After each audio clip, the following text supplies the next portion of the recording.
Welcome to the news. As usual, the Wednesday Bulletin is straight from NTA's top table with news, views, reviews, previews, and interviews. We'll train our lenses on some heated confrontations and some developmental consultations as the nation tries to present the best version of itself. Tonight, rivers of intrigue. Governor Fubara shut out of Rivers Assembly. There's several attempts by phone call to reach the Speaker and other members. I also did a letter personally which was transmitted to the Honorable Speaker for this particular invitation. But it's unfortunate that at the gates, you can see that the place is completely sealed. Obvious oblivion. Correspondent delves into substance abuse and mental health in Aba. On security, Nigeria collaborates with the United Kingdom and the United States on IED threats. On agriculture, the F rewards farmers in Borno with plenty after just a drop of water.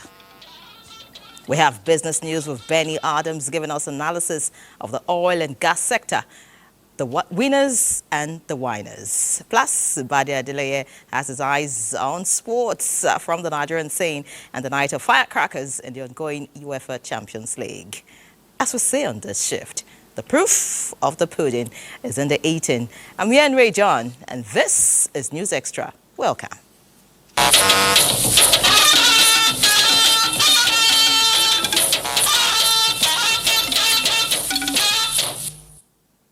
Let's begin from the National Assembly tonight as Senate has called for the establishment of a military base in Gwe West local government area of Benue State to prevent spate of attacks on communities.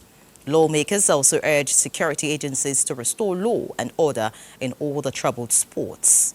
National Assembly correspondent Lamiali reports that the appeals were in response to recent security breach in the state. The latest attack in Benue State, suspected to have been carried out by bandits, said Senator Titus Zam, left scores dead as he laments the consequence of the attacks. The incident attacks by bandits on Jarawa community and Gwe West local government area of Benue State will significantly impact on food production and agricultural activities. Those of us elected on the platform of this Senate are endangered species because our communities think, and unfortunately very wrongly, that it is our responsibility to provide security. The federal government should establish a military presence. Succor will come to the people there, and a military base will be established in order to save lives and forestall future occurrences. Senate mandated an assessment visit to the area and observed a minute's silence in honor of those killed. Other features at plenary include the second reading of the bill to establish Federal College of Vocational and Technical Studies in Ikire, Osun State, sponsored by the Deputy Minority Leader. As a country, we must, as a matter of priority, encourage technical skill acquisition to align with the global paradigm shift, especially now the artificial intelligence is taking over most of the human activities in the labor market. The world is a global village, Mr. President. The next big thing is, of course, technology. Bill to establish Federal University of Geomatics in Oyo State also passed second reading. The scope of technological advancement in geomatics, which has revolutionized many industry and markets such as infrastructure, environment, security, and even healthcare. This has made a need for a specialist university absolutely necessary. In order to give us the requisite manpower in that very technical aspect of geomatics where we have that of manpower in this country. For us in Nigeria to move with the world, to have a better understanding of our environment, it is very necessary for us to graduate from ordinary surveyor institution to a more scientific one. Gender Equity Bill and Electoral Offences Commission Establishment Bill were among 5 that passed first reading. Meanwhile, Senate, after a closed session, asked the Finance Committee to expedite action on the tax reform bills undergoing legislative process. From the National Assembly, Lami Ali, NTA News. And still in the National Assembly, but looking at the green side now, the House of Representatives has raised alarm over possible spread of cases of diphtheria in the country. At Wednesday's plenary, the Green Chamber urged the Federal Ministry of Health and Social Welfare to conduct a nationwide vaccination campaign in schools to curb the spread of the disease. National Assembly correspondent Mitari Ikbem feeds us. Diphtheria, a bacterial infection, affects the nose and throat, with difficulties in breathing and swallowing among symptoms. A motion of urgent public importance by House spokesman Akin Rotimi expressed concern over the outbreak of diphtheria at the boarding section of King's College in Lagos, leaving a 12-year-old student dead and several others hospitalized.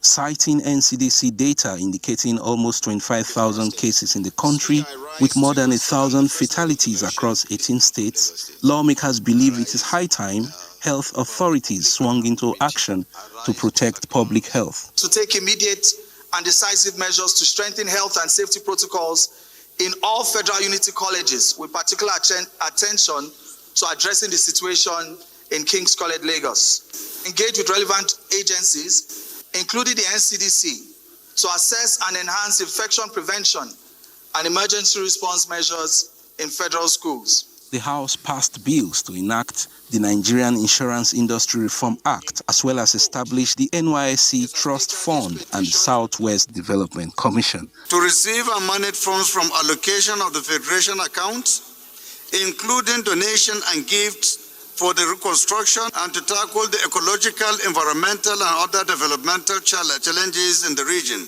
Other bills passed at Wednesday's plenary include amendments to the acts establishing the Southeast Development Commission and the Northwest Development Commission.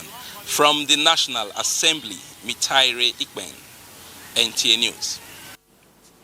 Many thanks, Mitari. Let's take a trip to Rivers State now, where efforts by Governor Siminalayi Fubara to represent the 2025 budget to the Rivers State House of Assembly Wednesday morning proved abortive as the governor was denied access to the facility.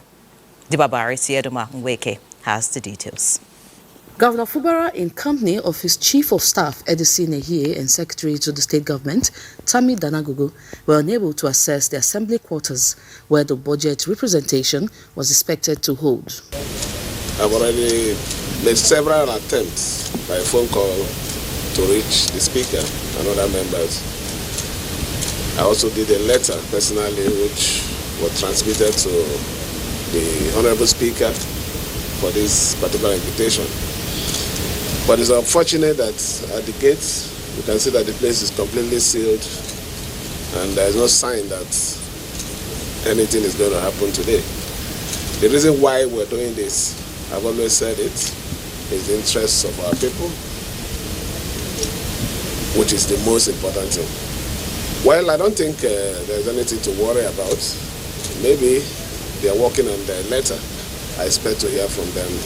The governor had earlier extended an invitation to members of the House of Assembly for a meeting scheduled for March 10, 2025 at Government House. The agenda included discussions on providing a suitable space for the Assembly's sitting, addressing outstanding remuneration and allowances, presenting the budget and other related matters. However, reports indicate that the members declined the invitation and rather issued a 48-hour ultimatum to Governor Fubara demanding the representation of the 2025 budget. Governor Fubara has, however, assured Rivers people that he will adhere to the Supreme Court's judgment to the letter. In Port Harcourt, Dibabari Sieduma, NTA News. Away from Rivers State now, but still in politics, in a brazen attempt this Wednesday, March 12, 2025, to disrupt the normal functioning of the People's Democratic Party, PDP activities, one Emmanuel Okoronkwo, an aide to the ousted National Secretary, Senator Samuel Emeka Anyanwu, led thugs and blocked the entrance of the party's national headquarters in a bid to stop the National Working Committee from entering their offices. Correspondent Timothy Yusuf, however, reports that their efforts were thwarted as staffers, other party members and security agencies promptly arrested the situation and the thugs were arrested. This incident is the latest development in the ongoing leadership crisis within the PDP, which has seen Samuel Anyanwu laying claim to the position of National Secretary after an appeal court in Enugu rejected him. The party has, however, rejected Anyanwu's claim, stating that he has no legal basis to occupy the office. In other news, the Ministry of Labour and Employment and that of the Youth Development are working to create pathways for skills development and job placement for Nigerians. At the signing of a Memorandum of Understanding on the implementation of the Federal Government Employment and Entrepreneurship Program, LEAP, and the Nigerian Youth Academy platform by both ministries, they reaffirmed commitment to advance employment opportunities and improve working conditions of workers across sectors. Through LEAP and the NTA platform, we are creating pathways for skills development, job placement, and entrepreneurship. This collaboration ensures that workers across sectors can access meaningful employment and contribute to national growth. As Ministry of Youth Development, we know that the greatness is to indicate the sources of this government, to push forward, to be much and see how we can reduce the unemployment that is facing our country. And this is why the Ministry of Labour and Employment is an important partnership with us, because all ministry, and I repeat, works for the Ministry of Youth. Will integrate vocational training, technology and mentorship as a major process of youth empowerment. Elsewhere, efforts by the current administration to diversify the economy through the creative industry has been sustained as the federal government inaugurates an 8-man interministerial committee on the forthcoming African Global Festival, Nigeria, AgloFest. Secretary to the government of the Federation, George Akome, represented by Permanent Secretary General Office of the SGF, Dr. Maurice Umbieri, describes the festival as a game changer and the renewed hope agenda towards economic diversification and improvement of the nation's gross domestic product. Kenneth Nanim has all the details. Culture, they say, is the total way of life of a people, including their mode of dressing and dance. With this understanding, the current administration is looking inwards towards harnessing the benefits of Nigeria's cultural heritage as another means of diversifying the economy for more revenue generation. Now, as the drums for African Global Festival Nigeria AgloFest gets louder, the federal government is already in tune with the rhythm, drumming support for the success of the festival with the inauguration of an interministerial committee charged with the responsibility of seeing the cultural festival scheduled to hold in Abuja, Lagos and New York sometime this year to be a success. You are particularly domesticating it to the Nigerian culture, bringing in our brothers and sisters in the diaspora to key into these very wonderful projects. It also helps to promote our cultural heritage, improve our economy, to help reduce security challenges by engaging our youths meaningfully, and then of course to help make our people live longer. When the proposed AgloFest is unveiled, the organizers say will not only override on the historic Festac 77, but will also usher in business opportunities that will bring about diaspora investment, create jobs and boost tourism and exchange of cultural experiences between Nigeria, African countries, and beyond. If we can sustain this global festival annually, in the next 5 years, we can draw at least $20 billion worth of investments into various sectors of the creative economy. So this is our goal. The cultural landscape is massive and it's time to exploit. Let us put all hands together to promote it, to take Nigeria to a new destination. The members of the Inter-Ministerial Committee are drawn from the relevant ministries, departments and agencies and will be chaired by the Secretary to the Government of the Federation, Kenneth Nanim, NTA News. Now, the extreme weather condition makes air conditioner a necessity, not luxury, in households and offices. But the question is, how available and affordable is electricity to power this cooling system? Joshua Ojita reports on the new energy policy that will make use of air conditioner in the country affordable. Let's see this.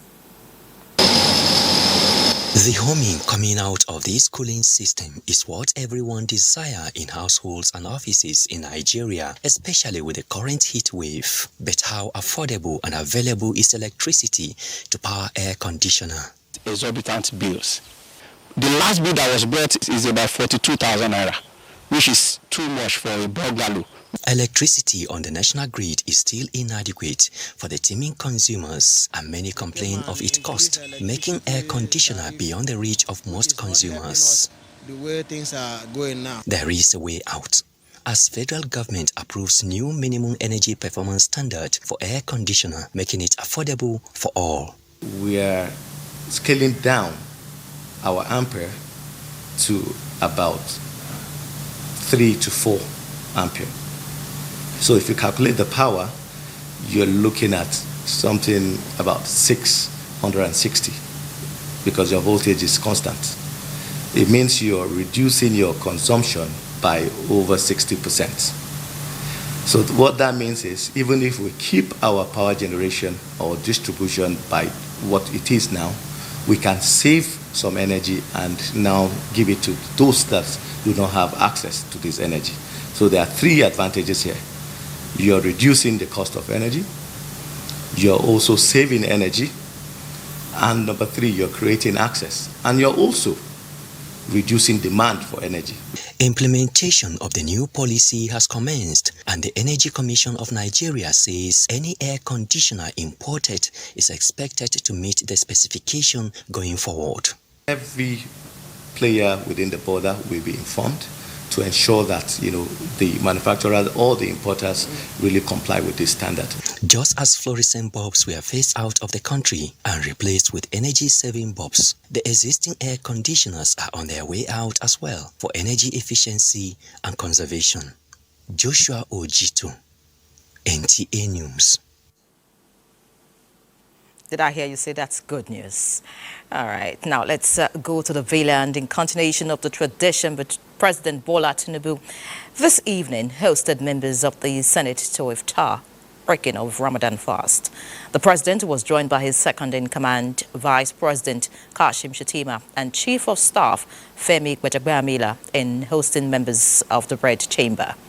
President of the Senate, Godswill Akpabio, and Deputy Aliyu Barrow led their members to the State House. Speaking on behalf of his principal, Vice President Kashim Shettima appreciated the cooperation of the Senate and National Assembly in general with the executive, highlighting various indicators. The Vice President assures Nigerians that the economy is improving gradually towards a prosperous Nigeria.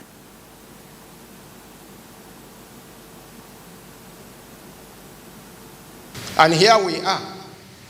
NNPC and Dangote are struggling to see who will sell oil at the lowest price.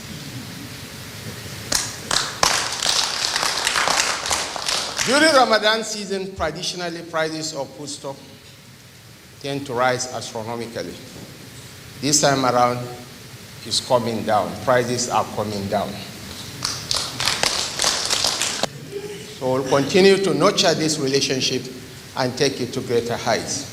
My colleagues, distinguished senators, I think the president deserves a standing ovation as a mark of respect.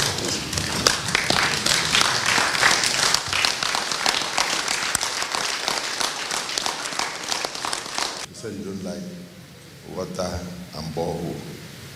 That go and do tangible things. That when I come to your area on a state visit, I can commission also constituency projects. And I assure you, Mr. President, that these senators you are seeing and those that they are not seeing are ready for you in their various senatorial districts with tangible projects that will continue to show the renewed hope that you have brought to Nigeria. I thank you, Mr. President. We want to say congratulations, Mr. President. So far, so good.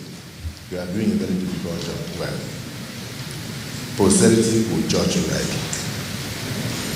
I thank you for this opportunity and I assure you of the support of my colleagues. If you just joined us, this is News Extra. Time for our first break. Please stay with us. Many thanks for staying with us. Contractors handling the Calabar A2 Federal Highway project are battling to beat the deadline of December 2025 to complete full stretch of one carriageway at the first instance. Clement Barikui reports that work is speedily progressing on the project following the federal government's directive. Delays in the payment of compensation by the Akwa Ibom state government was among reasons for the slow pace of work on the Akwa Ibom axis of the Calabar to Federal Highway. But this will soon be history as the processes for the payment of compensation have been completed. While waiting for these to be formalized, the contractors are intensifying efforts to complete work on one carriageway by December 2025. From the level of work from Ikoregbene down to this Ekam Junction, we are satisfied with the work done so far. I've seen the quality job that the company is putting on. Mr. President, I've tried his best now to walk the road now. Among measures being put in place to ensure the work is delivered on schedule is the temporary closure of Itu-Ikorekpene Road at Ikiritam and Ibiakpan junctions. Sometimes last year, the Honorable Minister directed that the contractor must work on the existing carriageway. So we are trying to meet a target, and by December, we hope to finish one carriageway. In the meantime, motorists and other road users are advised to take alternative route pending the completion of work on the first carriageway. Clement Barikui, NTA News. Away from infrastructure, let's talk agriculture. As a Nigerian with interest in agriculture, how much do you know about the type of farming that's only done in dry season and practiced in Borno State with minimum labor and financial commitment, yet with almost 100% assurance on yield and return on investment? It's called Fregi farming, which produces more than 50% of all the sorghum or guinea corn you see across grains markets in Nigeria. Muhammad Abubakar is here to tell us how this type of farming has changed the narrative for the better among the hundreds of thousands of people affected by about 2 decades-long Boko Haram insurgency as they try to put the ugly past behind them.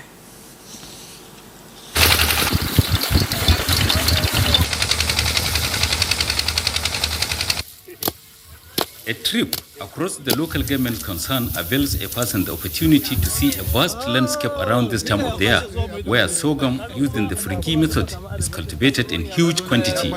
Nothing demonstrates the strength of Borno State in the production of sorghum, also known as guinea corn, than this platform behind me. It might interest the viewer to note that the main actors who, as refugees, previously relied on handouts from donor agencies for survival, are now donors themselves, and they have grown enough for consumption and commercial purpose, courtesy of the Borno State Government Agri Initiative that target internally displaced persons. This crop is called Wonder Crop of Borno State. It doesn't require any rainfall or irrigation. It only wants 200 mils of water. That is 1 cup of water. At the time of transplanting, the farmers will dig a hole and then put the seedling in the hole and then add only 1 cup of water to that seedling, and that's okay. What is the attraction in this type of farming, and how easy is it to practice? Is the question put to some Firigi farmers across the state. For close to 10 years, I was in Maiduguri as a refugee before coming back to Mafa when the storm was over. In my entire life, I have never produced enough sorghums using the Firigi method more than this year. As of now, I have stored about 60 bags of the commodity. I was in Mijigi as a refugee for almost 10 years. That we are back to Mapa, courtesy of the state government, gives us the opportunity to engage in Firigi farming. I was in Mijigi as a refugee for almost 10 years. That we are back to Mapa. Firigi farming has been in existence in this state for more than 10 decades, whereby the support it got in this year was second to none throughout the inception of Firigi farming in the state. With last year's devastating flood and the Boko Haram insurgency as some of the afflictions suffered by Borno State, the resilience noted among the citizens to forge ahead is commendable. In Maiduguri, Muhammad Abubakar, NTA News. Many thanks, Mohammed, for that report. And joining us from Maiduguri to give us more insight on the Firigi famine is the Commissioner for Agriculture, Borno State, Abawu Musami. We saw you in that report. Good to have you join us on News Extra. Honorable Commissioner. Yes, thank you so much. All right, now just tell us what distinguishes Firigi famine from the conventional famine that's done during the rainy season.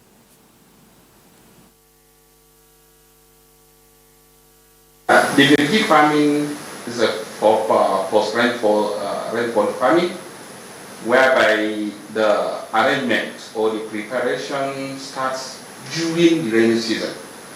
The harvest of the rainfall water is being done initially in order to improve the infiltration, the percolation, and the soil retention capacity of the soil, whereby during the rainy season, dikes are being erected, whereby it will help in harvesting the excess rainfall.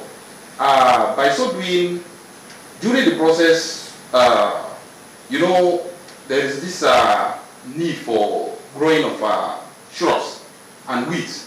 And those weeds and shrubs that will be growing is very, very stubborn to an extent that the fertility of the soil supports the stubbornness of the weeds. Agrochemicals such as the herbicides are being required in order to treat the weed, that is the weed control. From there, the land is being prepared, the weeds are being cleared, and only less than 200 mil of water is being required from the planting up till the harvesting. Once if you drill your hole, initially it is being raised in a nursery, and it's finally being transplanted to the field. You just drill your hole, transplant the seedlings, just get less than 200 mil of water, pour it, cover it. You will not come back till during the harvest season. But there are agronomical practices in between, whereby there is need for you to come back and control some of the weeds. Maybe there is a possibility of pest infestation, whereby you need pesticides for you to like kind of treat the pest infestation during the process. The process is purely organic. There is no need for fertilizer. It is just so very easy, whereby once if you do it, there is 101% return of investment. The places whereby we have for Firigi farming is more than 100,000 square kilometers in Borno State, which lies in the Lake Chad Basin, and it lies almost between 7 to 8 local governments, and it extends to Cameroon and some parts of Chad. So this is the difference between the Firigi farming and the difference between the rain-fed farming. All right, Honorable Commissioner, many thanks for that explanation. Fantastic initiative, I must say. But how supportive is such a type of farming to the hundreds, if you like thousands, of internally displaced persons in ensuring food security and economic prosperity? Looking at here is the food availability, food accessibility, and affordability. Availability, accessibility, and affordability. Taking into consideration the Firgi farming, all those have been covered fully. And it is the means of livelihood of our farmers. Once upon a time, in the past 20 decades or so, this is the only means of livelihood by our farmers, whereby it improves their economy, first of all. And secondly, it improves, or it is their means of livelihood. Since the inception of Firgi, above maybe 100 years ago, no any government turns back to see what is happening in those production, except His Excellency the Executive Governor, Professor Babagara Umar Zulum, right now has that passion to see, okay, if we have this potential here in Borno, how can we improve? How do we support our farmers? Most of our farmers have been affected by this more than 2 decades insurgence. This farming season that you just showcased, you have supported all those farmers with all the necessary inputs, ranging from the seeds, the agrochemicals, and the medium whereby those nurseries are being grown, or those seedlings are being raised before it is being planted in the field. And if you look at it in the other aspect, during the production process of this Firgi, the economic activities of those axes, of those 7 to 8 local governments, are on the higher side, whereby you can see some people are just going out there to see there is this cash for work, and apart from that, there are many activities whereby it boosts the livelihood and the economic activities of those areas. Many thanks, Honorable Commissioner for Agriculture, Borno State, Bawo Musami. It's a very laudable initiative, and we must commend the government of Borno State for all it's doing to ensure that the people of Borno State are back, to all the good things of life. Many thanks once again for joining us on News Extra. Ramadan Mubarak. It's away from Borno State now. We head to Sokoto. After enduring months of hardship and soaring food prices, families in Sokoto State are finally catching a break. The sharp fall in the cost of grains has brought renewed hope to homes across the state as residents welcome the long-awaited relief. Abdullahi Umar Elalu reports. About 6 months after the last farm produce harvest, prices of grains have continued to crash to an unprecedented level, with 100 kg bags of essential grains such as millet, corn, beans, maize, among others, losing about 70% of their market values. This gradual development has left many people in a state of uncertainty, most especially traders who hold thousands of bags of grains in anticipation of high rise to maximize profit. Many people are buying things easily because of the price has been reduced. We also want provisions to reduce in prices as farm produce have decreased in prices significantly. A public affairs analyst, Dr. Muhammad Elladi, observes that regardless of the government's efforts to increase food availability, the most sustainable way to tackle food inflation is by improving security. As security improves, people will return to their rural areas where they abandoned their farmlands. So they now farm so now they have food surplus. So most of them will not come to market. They will rather bring to market to sell surplus rather than come to buy. The scenario playing out in the case of crash in the price of grains is that while the buyers are happy and celebrating the sudden reduction, those holding the grains and farmers are complaining, having invested so much but are now facing the threats of losing their savings. In Damaturu, Adam Yusuf Ali, NTA News. In other news, in view of the recent predictions on seasonal climate and flood outlook by Nigeria Hydrological Services Agency and Nigeria Meteorological Agency, the National Emergency Management Agency, NEMA, has convened an emergency coordination forum and technical meeting to analyze the 2025 prediction. The climate challenges last year, the DG, NEMA, Zubaida Umar, said raised lots of questions on the ability to respond efficiently to evolving disaster trend and impact. Ilyasu Ali Yakubu will tell us about it.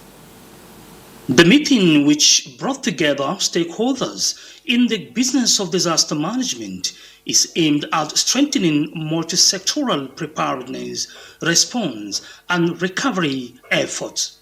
The complexity of disasters, the DG name has said, requires fostering interagency collaboration through structured fora to effectively manage the situation. The meeting is mandated to consider the socio-economic implications of the effects of climate-sensitive sectors such as agriculture, water resources management, livestock production, transportation, environment, health, disaster management, and communication.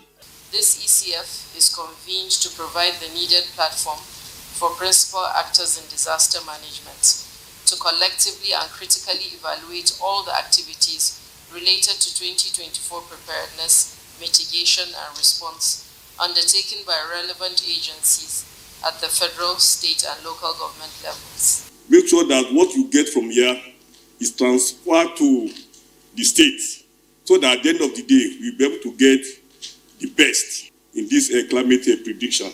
The 2025 seasonal climate predictions is expected to have high-intensity rainfall in May to June that may likely result in flash floods in the coastal city. In Abuja, Ilyasu Ali Yakubu, NTA News.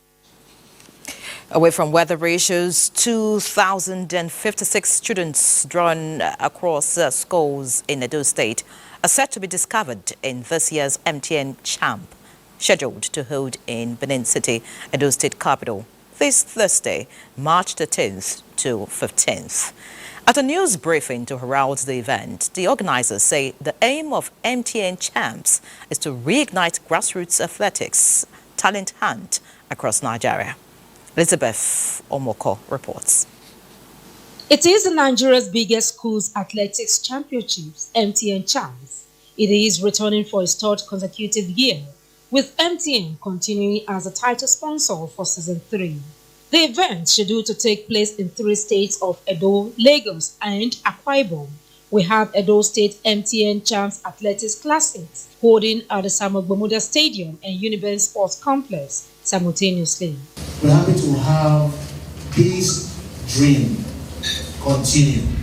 It has come to stay. MTN, why are we doing what we're doing? We have the gift of spotting diamonds in the rough. In all the things that we do, identify the talent within those communities, support them, help to groom them, and then project them to the world. For Season 3, there's a lot of exciting things to look forward to. We have our team MTN at the MOC Athletics Academy, 20 athletes who were discovered in Seasons 1 and 2. They are now back to compete in Season 3. For people that have been competing, there's something for you. For people that have been coming there also to the spectators, there's something for you. And of course, if you also want to participate in some of the games and some of the free items that are available, get yourself an NTA. His Excellency Distinguished Senator Monyo Begolo believes in grassroots development.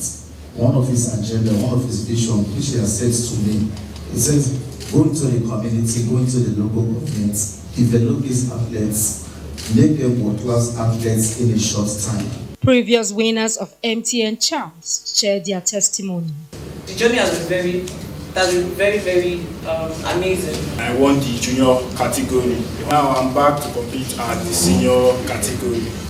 Winners of the MTN Champs will be trained and developed to deliver global medals and become future sporting legends for the nation. In Benin, Elizabeth Omoko, NTA News. Let's look at other issues now as Ramadan enters its second 10 days phase. The Maman Gur Foundation Quranic Conference in Biu, Borno State has brought together promising Islamic scholars on talent hunt for Quranic recitation. Abubakar Akwanga has all the details.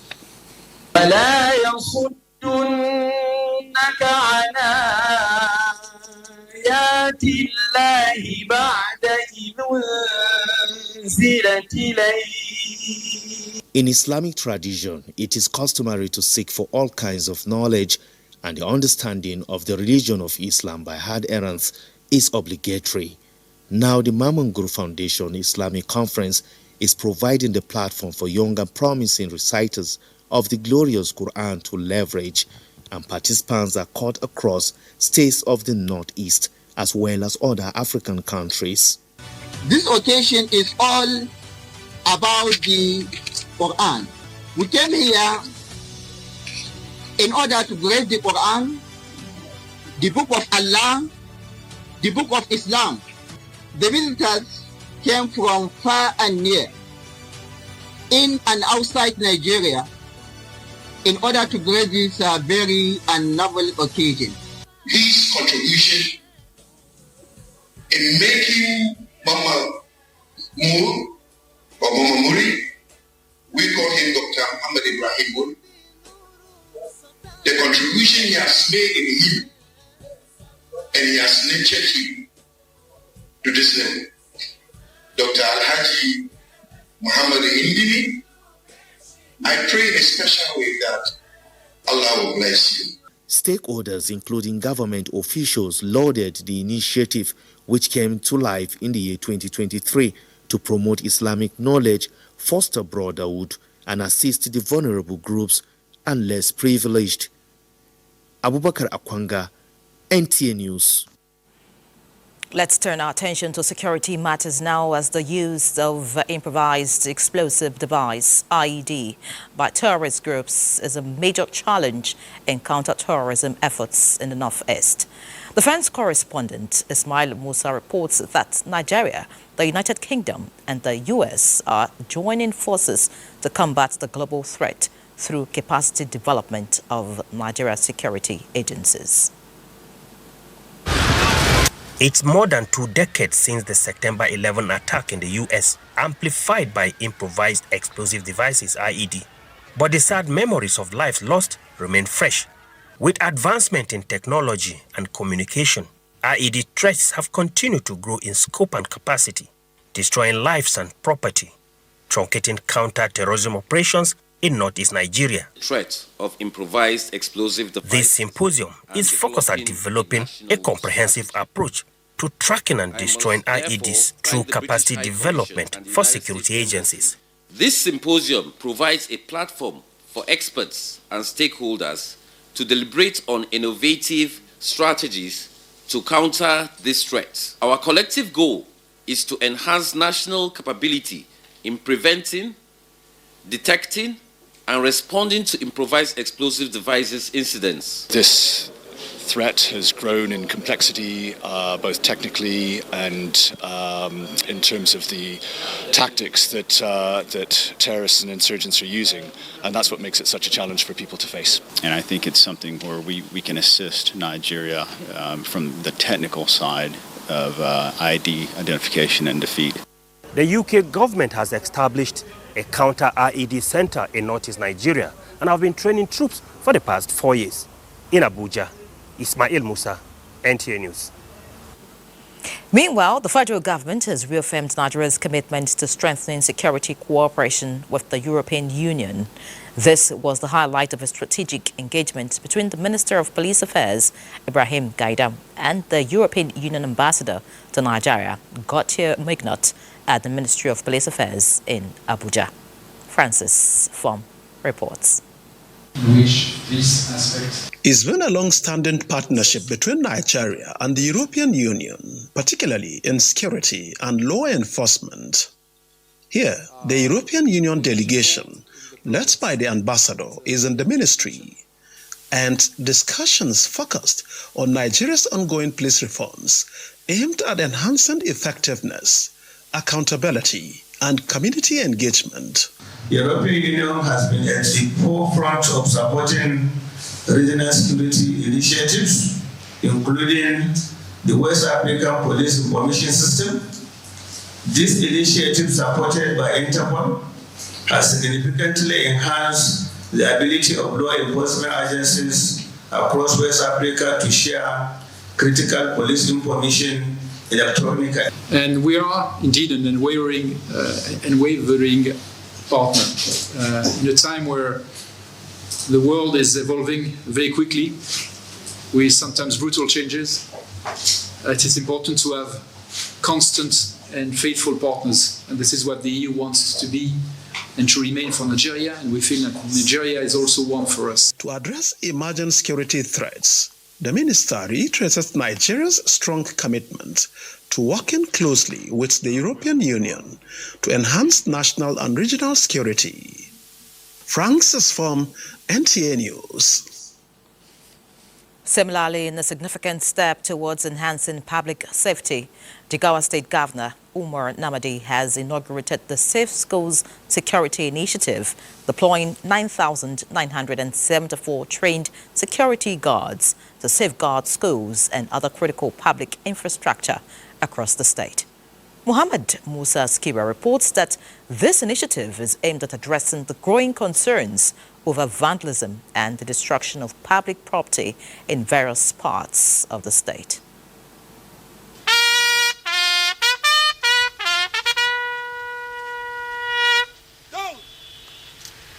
The initiative, which will cost the state government 3.4 billion naira, is designed to safeguard schools, health institutions, courts, and water facilities across the state's 3 senatorial districts. The newly recruited security guards, all indigenous to Jigawa State, will be deployed within their respective communities to provide security for public infrastructure. During the launch, Governor Umar Namadi commended security agencies for their role in training the newly recruited security personnel who will operate under the name Safe School Security Guards. He emphasized the importance of securing learning environments and other key institutions. We have initiated several programs that will empower our youth, ranging from agriculture, economic empowerment, and so many other programs that are aimed at giving our youth a comfortable means of livelihood. The Jigawa Commissioner for Basic Education is the chairman of Jigawa State's Safe School Initiative. He noted that over 100 university graduates were amongst the security recruits who were exposed to rigorous combat training. We have people who are trained, who are given modern means of technology and modern knowledge of security, of securing places. We have this number. At one go, they are getting opportunity to have a job doing. In the morning, they have where to go, they know what they are doing, and perhaps the biggest is they are earning a living. With this initiative, stakeholders say Jigawa has set a new standard in local security, providing employment opportunities for youth and strengthening the protection of essential institutions in the state. From Duty, Muhammad Musa Askira, NTA News.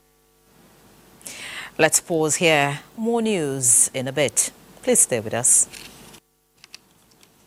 Many thanks for remaining with us. The Federal High Court, Abuja Division, will on March 21 commence the trial of the leader of the proscribed indigenous people of Biafra, Nnamdi Kanu.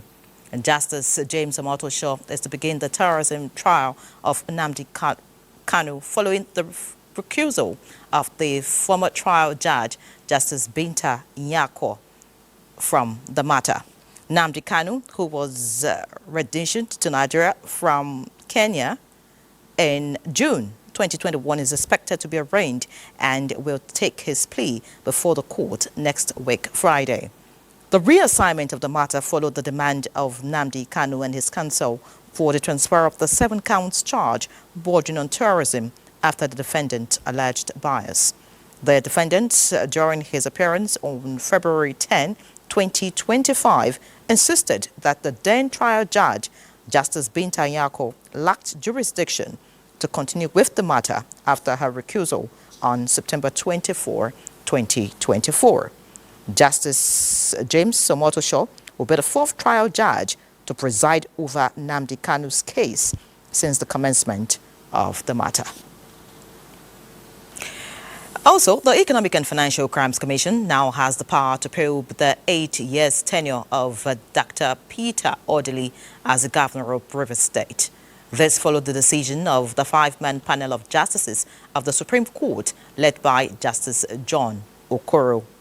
The Apex Court dismissed the appeals of the Attorney General of Rivers State and that of the Speaker of the Rivers State House of Assembly against the Intermediate Court's leave granted to the EFCC pending determination of the substantive suit. The Apex Court's decision has removed the perpetual injunction granted by the Federal High Court, Port Harcourt Division, in 2007, barring the EFCC from investigating the tenure of Dr. Peter Orderly. The Supreme Court dismissed both appeals based on the fact that the issues involved were interlocutory in nature and cancelled the appellant's withdrawal of the appeals. With this development, parties in these matters are to return to the Court of Appeal for their adjudication on the substantive issues.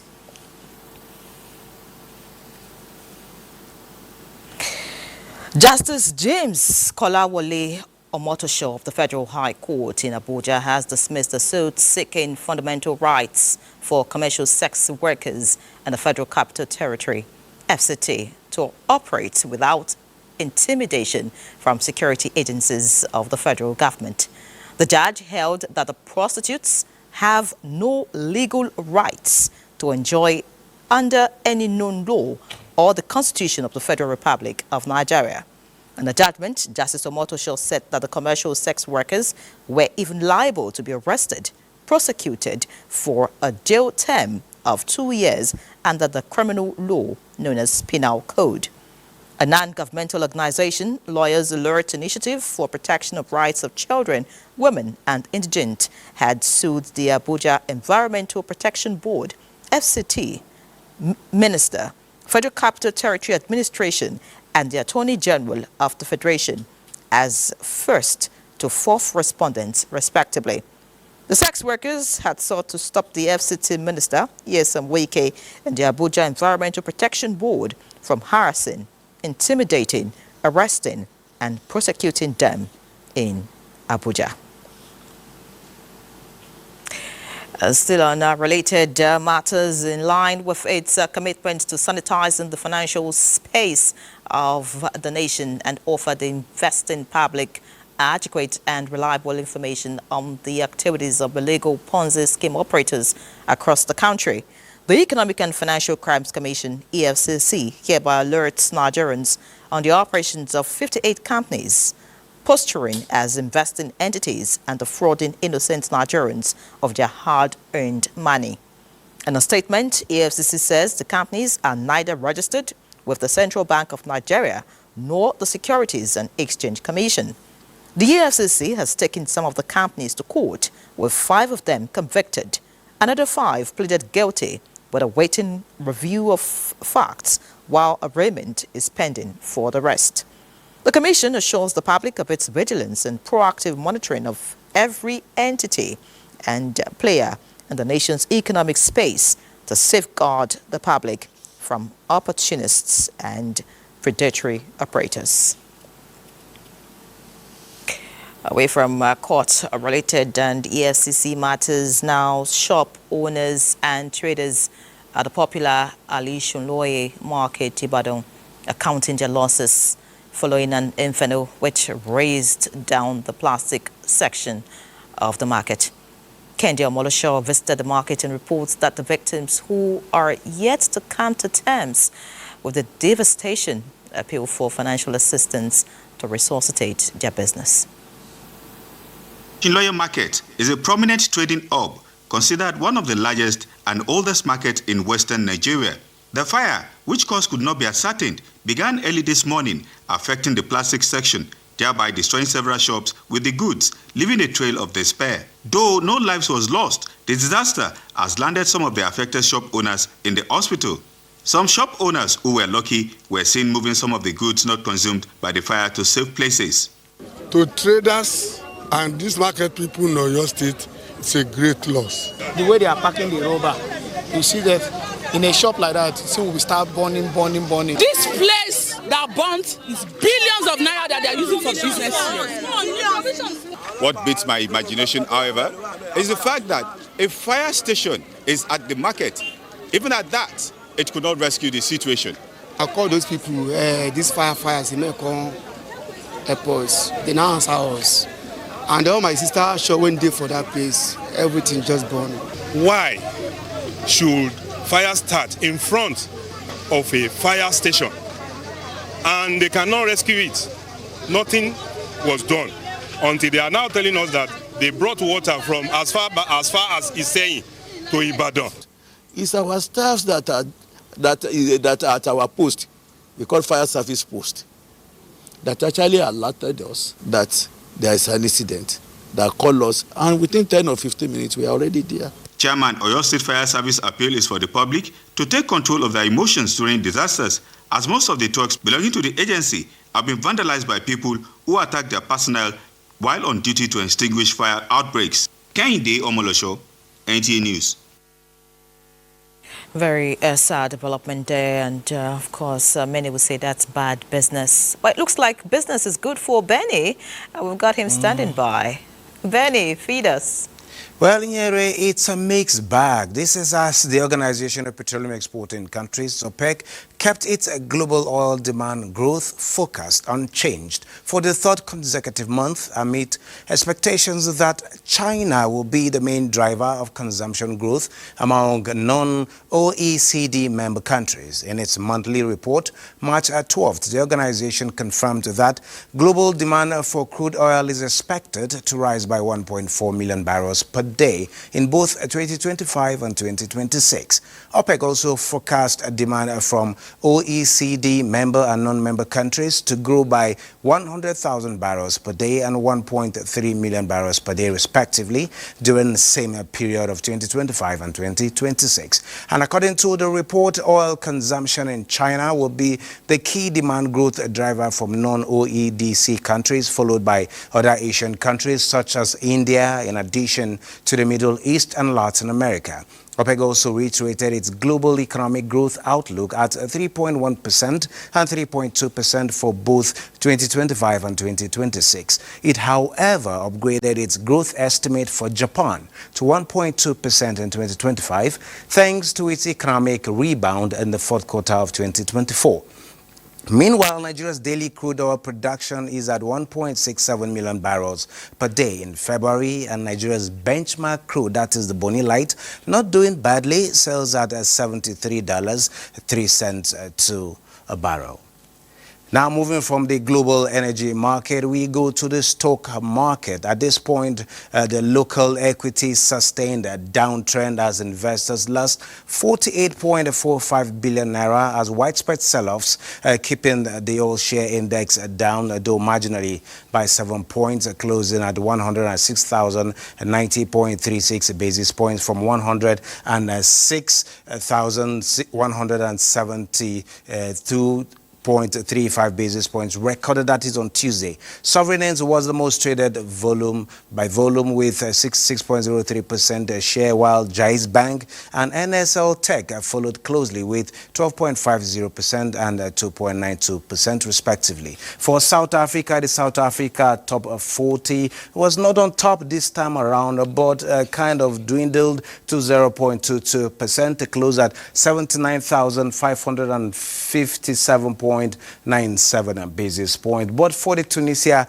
Tune Index, it was a green zone. It actually came from the red as of yesterday, getting to the green zone, recording marginally 1.45%. It closed at 10,805.13 basis point. Well, that is it on a business at this time.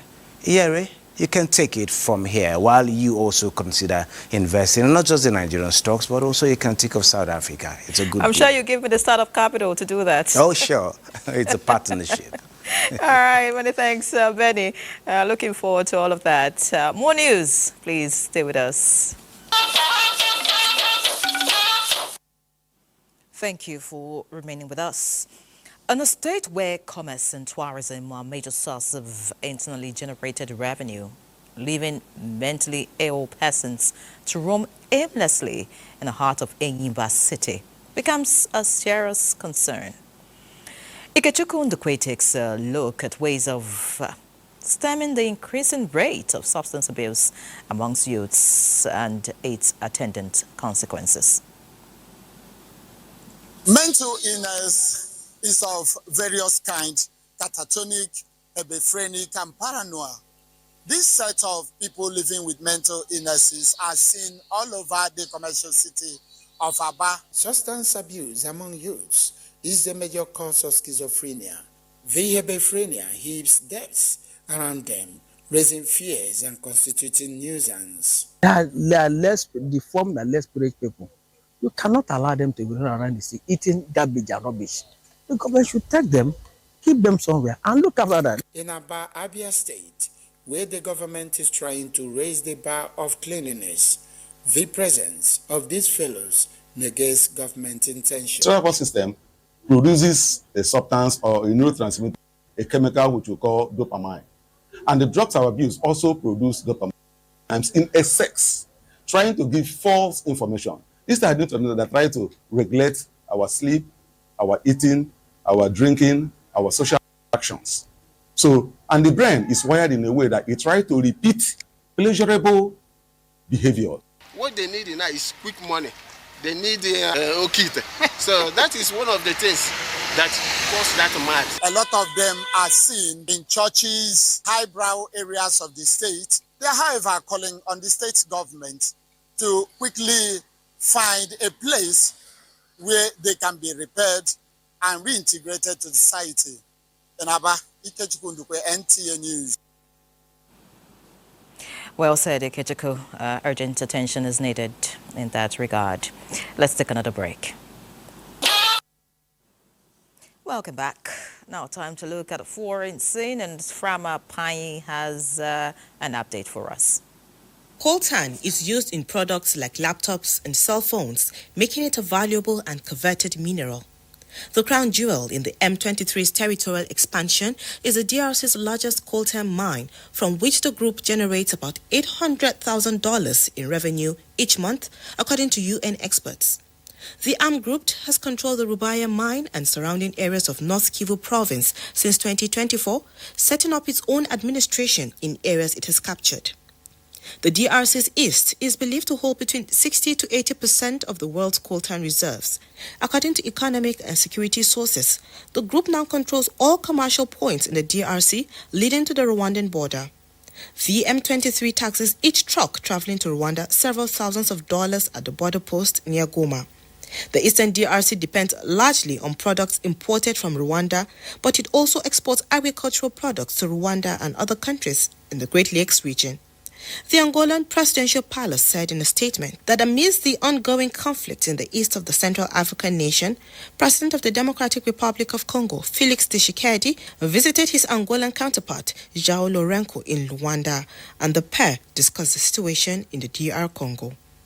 Frama Pani, NTA News. Many thanks, Frama, for that flight out of Nigeria. I got Badi here now, ready to thrill us with all the latest in the world of sports. Badi, take it up.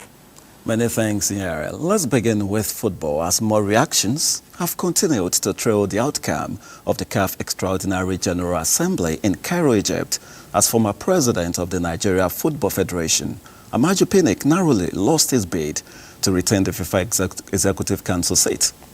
Amaju secured 28 votes to finish in 7th position outside the top 6, who eventually secured the available FIFA Executive Council seats. In solidarity with him, the Director General of the National Sports Commission, Bukola Olopade, says on quote, "I'm very proud of you, Amaju Pinnick. You fought to the very end as a strong man. During your stint in CAF and FIFA, you used your network to position so many Nigerians and did a great job for the country." In response, Amaju Pinnick says, "I'm drawn to tears by the support of President Tinubu right from when he endorsed my candidature. I cherish my relationship with Infantino and appreciate National Sports Commission led by Shehu Diko and my friends."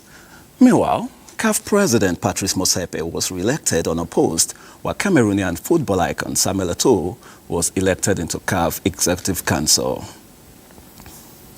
In a related development, Brazil football legend Ronaldo has pulled out of the race to be the president of the country's football association after initially pledging to recover the prestige on the Brazil national team. However, the former Inter Milan, Barcelona, Real Madrid striker decided to withdraw because most of Brazil's regional federations support the incumbent Ronaldo Rodriguez. And straight to the UEFA Champions League now, where the remainder of the second leg matches have been decided. One done already, and of course, Borussia Dortmund are through to the next round. Evidently, the match between Atletico Madrid and Real Madrid currently is 1-0 in favor of Atletico, and they are drawn 2-all. When it comes, they are tied 2-all when it comes to the aggregate score. Arsenal leading PSV 2-1 at the moment. Aston Villa 2-0 up against Club Brugge. So as it stands now, Arsenal could be through, but the tie between Madrid and Atletico is unsettled. That does it on sports. Let's return to your area. Well, thanks, Buddy, for that quick update. Maybe should I say Majestic Bado, as seen on all your handles. All right, now let's get serious. This is to announce the burial arrangement of late Pa Emmanuel Oyedele Ojedapo, who passed on at the age of 89. A release by the family indicates there will be a Christian wake on Thursday, March 13th, 2025, at the First Baptist Church, Amado Bellowe, Kaduna. Funeral service will be on Friday, March 21, 2025, at Akpata Igbala Baptist Church behind NTA, Beb. The morning interment follows same Friday at Ogbomoso Conference Baptist Cemetery, Oroje, Ogbomoso. Also, the federal government mourns the passing of the former Minister of State for Foreign Affairs, Dubem Onya, who died on March 10, 2025, at the age of 73. In a statement, the Minister of Foreign Affairs, Yusuf Tuga, described the late Dubem Onya as a great contributor to Nigeria's global standing, advocating for peace, cooperation, and the advancement of Africa's interests on the international stage. The departed former minister was a seasoned diplomat and politician, held strategic positions, and also served on numerous corporate boards and government committees. Yusuf Tuga prayed God to give his family the fortitude to bear the loss. Now time to take a quick check at the weather outlook for Thursday. Hello and welcome. Extreme heat continues to grip the country, with temperatures soaring as high as 44 degrees Celsius in Yola, Adamawa State, coupled with high humidity levels. This will likely lead to thermal discomfort, heat stress, and fatigue. So we advise you please stay hydrated and wear light clothing. Additionally, atmospheric conditions are favorable for the outbreak of meningitis in the north and parts of the north central, particularly in Jigawa, parts of Katsina, Kano, Bauchi, Gombe, and Yobe states. Vulnerable groups such as infants, young children, the aged, and people with weak immune system are advised to please take necessary precaution. Meanwhile, morning thunderstorms are expected to parts of Cross River, Akwa Ibom rivers, with increased chances of the rain spreading across the southern region later during the day. There are still prospects of thunderstorms later during the day to parts of the Federal Capital Territory, Kogi, Kwara, and Niger states. That's our bit from here. I am Theodora Itzum. Thank you for watching.